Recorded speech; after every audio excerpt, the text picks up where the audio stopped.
What is going on? OWS Fam, DFS Fam, YouTube Fam, welcome to the second Draftkings DFS Lab of Week 15, 2023. I am your host today. I am also your guest. Late notice that Keegan could not do this today, so flying solo today gives us a chance to talk a little bit more in depth about this Week 15 slate. We will be building a roster, talking about some of the interesting angles. With that, let's get started. 1 week season. So we're back to solo shows today. I just finished recording. Usually schedule on Fridays is I do this show with Keegan to start the day. Then I have my show with Pete Overzet. Then I have my Roto Grinder show. And then I record the Angles podcast. Everything's kind of backwards this week or out of whack this week. Roto Grinder show was recorded a day early on Thursday. Did the Pete show first, just did the Angles podcast. So kind of feel in my head like I covered everything.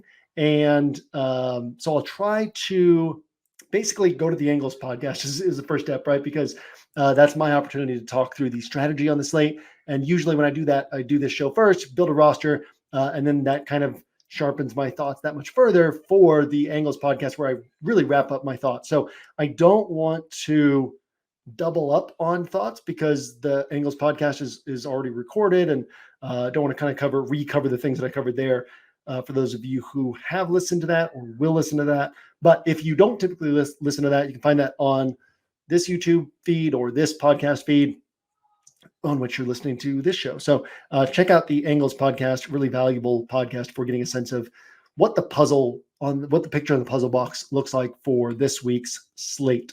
But we are going to still go through our exercise of building a roster here.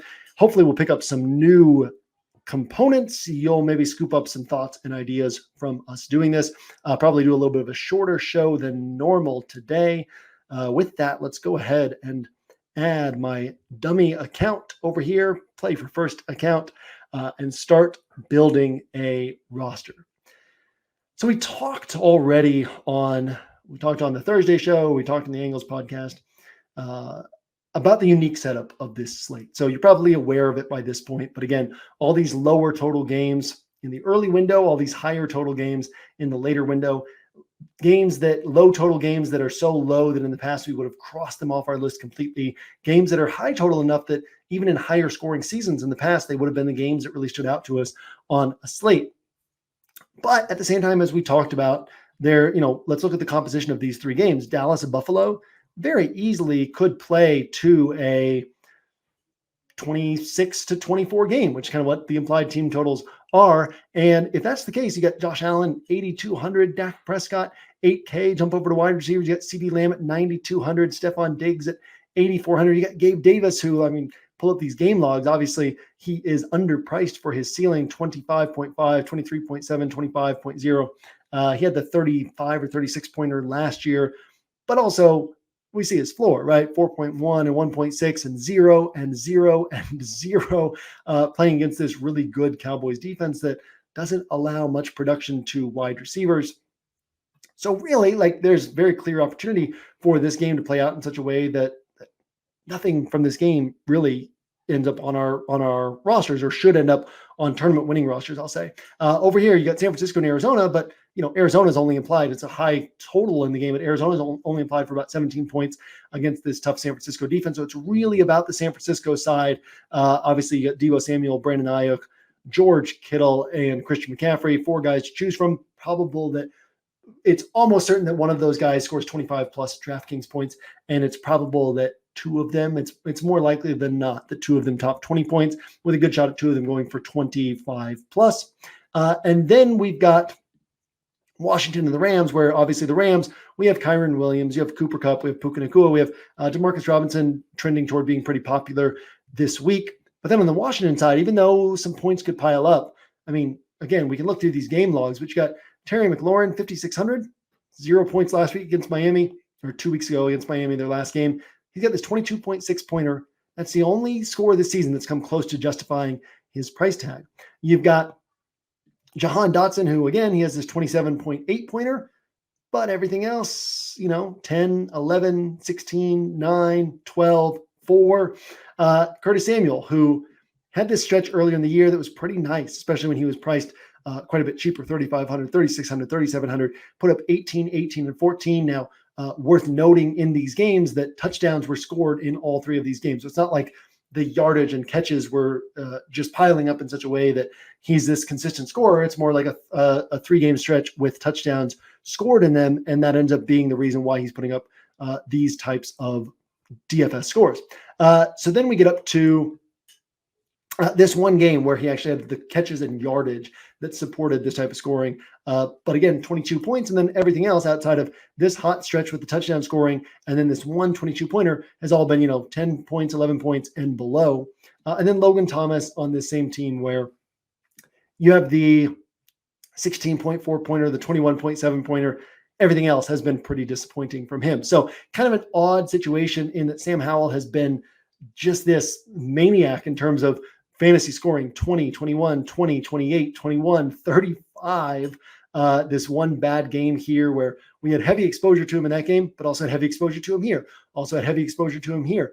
Also had heavy exposure to him here when it was 5,400, right? So there's this wide range of outcomes on Sam Howell, but he's posting so many ceiling games, especially at his salary, but it's hard to find who to pair him with. So all that to say, these late games really stand out, but how do we build around these late games without just falling into the trap of automatically saying, okay, let's just play all the late games? So let's answer that question. Let's find one of the angles through which we could build. A couple options here. We could build, actually, Keaton and I said yesterday, Thursday show, what angle we were going to play around with in this next one. I don't recall what it was.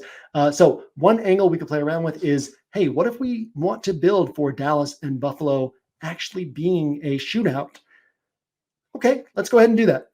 What if we build for a scenario in which this isn't a 27-24 game? Now, we're trying to get to first place in tournaments. So one of the best ways to get to first place in tournaments is to determine the story we want to tell and then tell that story. That gives us fewer things we need to get right, because if we get that story right, we get our roster right in large part. So will Buffalo and Dallas be a shootout? I don't know. But the goal of DFS is not to predict what's going to happen. The goal of DFS is to understand the range of what could happen and to build a roster that has a shot at the first place finish if one of those particular scenarios plays out. So in other words, this game could play out, be below the over-under of 50 or whatever the over-under is, 50 and a half. This game could play out and land right at that, and these guys are overpriced. But this game could also play out and be a 70 combined point shootout. And if that ends up happening, then building around this game in that particular way will prove to be really valuable. And so we want to build with that story in mind. And if that story plays out, now we have a shot at the first place finish. So we are going to put in Josh Allen over Dak Prescott. Josh Allen obviously has a lot more ways in which he can take over a game than Dak Prescott has. And we are going to say, okay, if Josh Allen hits for a tournament winning score this week, what does that mean? Well, first off, what does that mean in the context of the slate? This slate probably won't have that many 30-point Draftkings scores from quarterbacks. In fact, let's look at this quarterback list. Dak Prescott, he's playing against this really tough Buffalo defense. He's got the 35-pointer against that bad Washington pass defense, a 41-pointer in this blowout win against the Giants, a 31-pointer against Philadelphia, 32 against the Rams. So he's capable of putting up 30-plus points.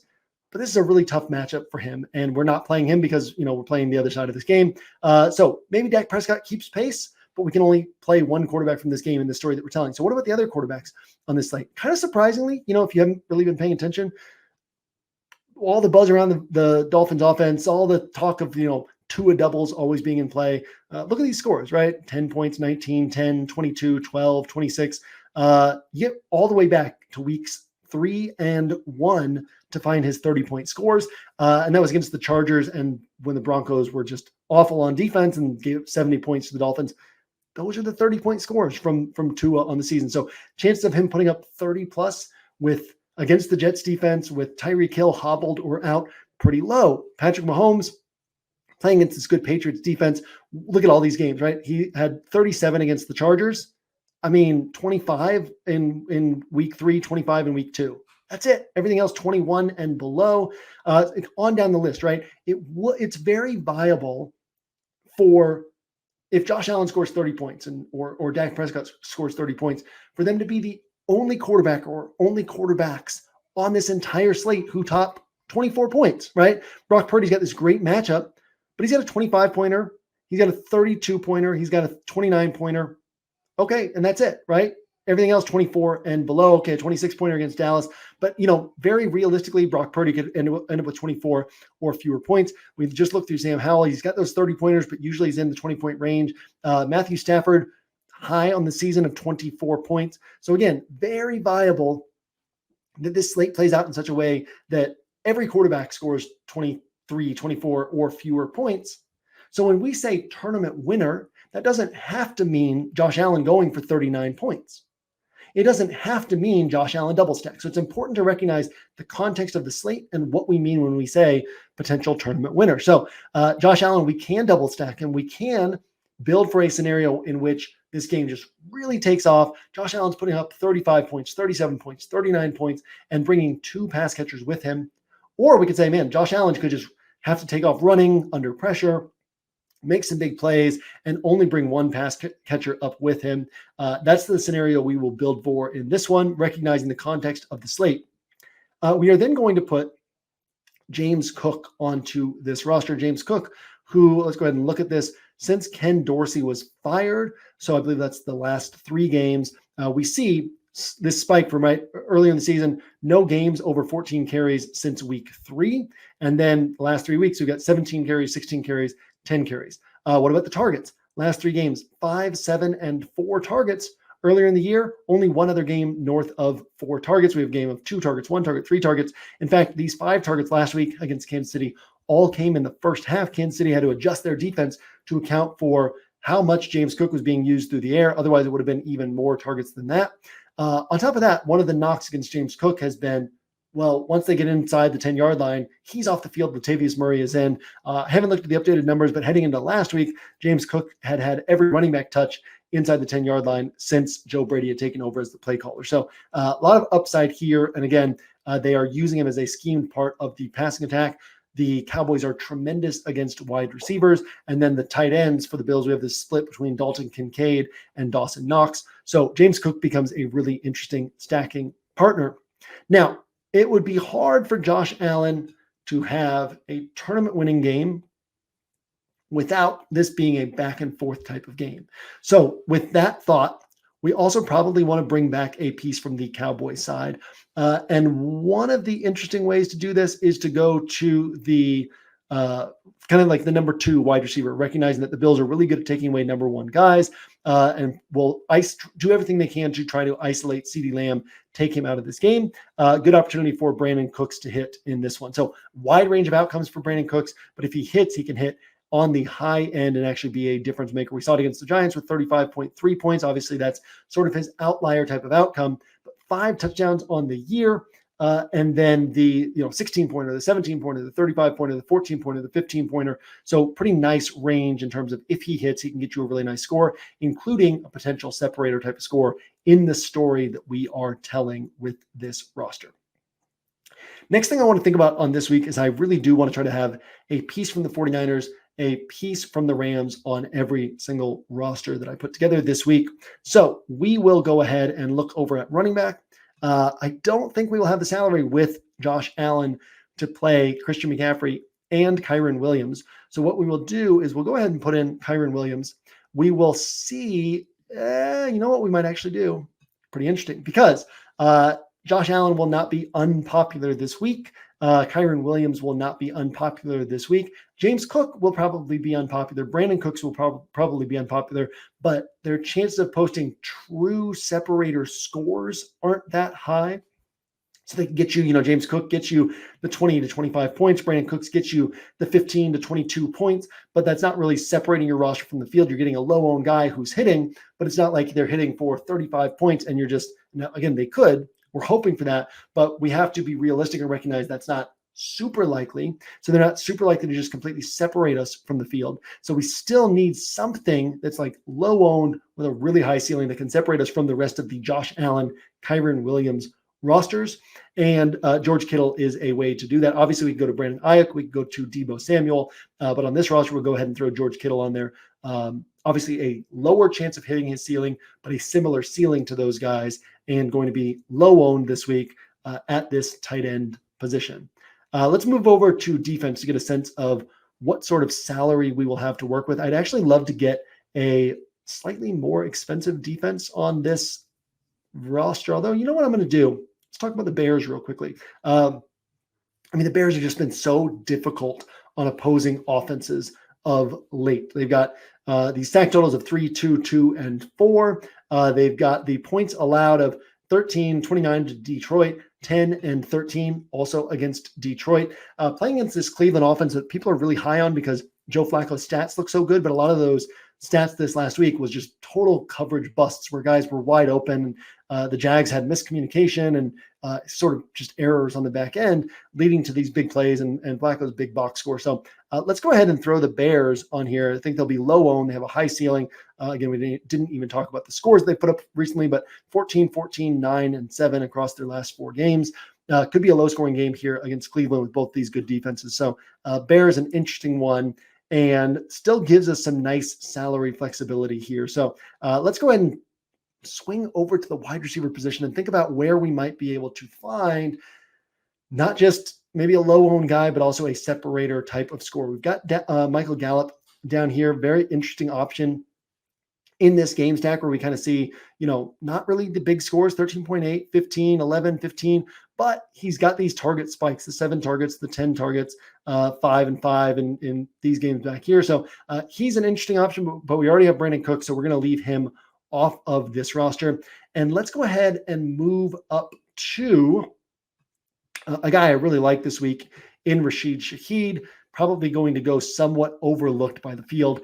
And this actually leaves us like almost enough salary to do something interesting. So actually what we'll do here is we will remove the Bears.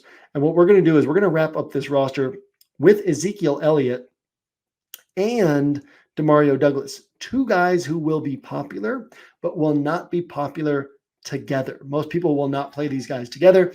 They will be very central to the offense. Zeke played 52 out of 57 snaps in last week's game against the Steelers. We talked in the show a couple days ago, the DFS Live a couple days ago, about how with Bailey Zappi under center, the Patriots are really emphasizing the screen game and the short area throws. And that is where this whole offense should be built around. Let's just have short area throws to Zeke, short area throws to Demario Douglas, trying to march the field in this way. And so we could easily see these guys combining for 14, 15 targets. So if we look at them as a player who costs $9,700, if we look at that $9,700 in salary as just being allocated to the usage and production, well, first off, we have a benchmark for $9,700, right? That's like a Christian McCaffrey, that's a Tyreek Hill. So we would be wanting 25 to 40 points from that type of salary with that outside shot at a score even bigger than that. Tyreek Hill's done it once this year. Christian McCaffrey's done it once this year. We pay up for that. We pay up for that high floor where it's like, man, these guys are going to score at least 20, and they've got a shot at a 35 to 45 point game. Well, do Demario Douglas and Ezekiel Elliott have that? Well, Zeke and Ramondre have combined to average 20.5 DraftKings points per game. Zeke has the full role to himself now. And we see Demario Douglas 10.9, 14.4, 10.5, 7.9, 11.4. So if we even just added those scores to 20.5, we're getting up into this 30 to 35 point range. And again, 9 targets, 9 targets, 7 targets, 7 targets, 6 targets. That should be elevated further with Bailey Zappi under center. And here we have Zeke with 8 targets, 5 targets in the game in which Ramondre Stevenson got hurt. And in that game in which Ramondre got hurt, he also had a target of his own. Before that, he was seeing 5, 5, 6, 4 to go along with what Zeke was seeing, which was 2, 2, 5. So again, we're kind of in this like 7 target range for Patriots running back. You're in the 7 to 9 target range for Demario Douglas. So bad matchup, bad offense, but you're basically paying a Tyreek Hill price tag or Christian McCaffrey price tag for 15 or more carries and probably 14 or more targets. So just in terms of the volume, you're getting really nice, and an interesting way to play these 2 popular players where a lot of people will be on these guys, but very few people will be on them together. Obviously, we would want to move Ezekiel Elliott up to our running back spot and move Kyren Williams down to our flex spot. Let's go ahead and see if there is a defense in here that we like, because what we can also do is we can move off of Kyren Williams and move down to Puka Nacua at 7,300 and maybe get up to a defense that we like a little bit more. The Rams are going to be popular this week, but for now we will leave Kyren Williams in this build, and we will go down to the Giants defense. Giants defense, lots of blitzes, lots of opportunities for them to create mistakes from an opposing offense. Playing this Saints offense is in a huge funk right now. Derek Carr is super banged up. So we see these scores. Obviously, you see the -1 against Las Vegas. You see the 0 against Dallas. So wide range of outcomes. But you also see 23 against Washington, 12 against New England, 8 against Green Bay, 12 against the Jets, 14 against Washington, 12 down here against Miami. So this Wink Martindale defense certainly has the ability to put together a nice game here against the Saints at only 2,700. So you kind of see how that allows us to tell a story. We're telling the story of this this Cowboys and Bills game being high scoring with Josh Allen having to take over. We have some wiggle room in that we recognize that, yes, Josh Allen, if he scores 35 to 37, we're in great shape, but also he doesn't need that type of score. Like a 30-pointer could be enough to get us there this weekend. We play this popular running back in Ezekiel Elliott, this popular wide receiver in Demario Douglas, but we play them uniquely by playing them together. We got the Brandin Cooks bring back. We got a guy in Rashid Shaheed who will be a little bit overlooked and is capable of putting up 25 plus points. We have a guy in Kittle who will probably be very overlooked, is capable of putting up 30 plus points.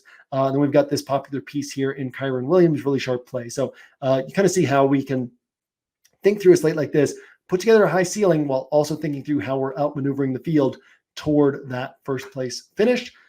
Pretty short show today. Easy to do that when there is just one person on the show. So yeah, I don't really have anything else to add. Easy to make it a tight show when I've already covered everything else in the other podcasts. So hopefully you picked up some thoughts there that'll help you this week. Go listen to the Angles podcast if you haven't done that. Check out the content on OWS. I will see you there. I will see you back here next week, week 16, and I will see you at the top of the leaderboards on Sunday.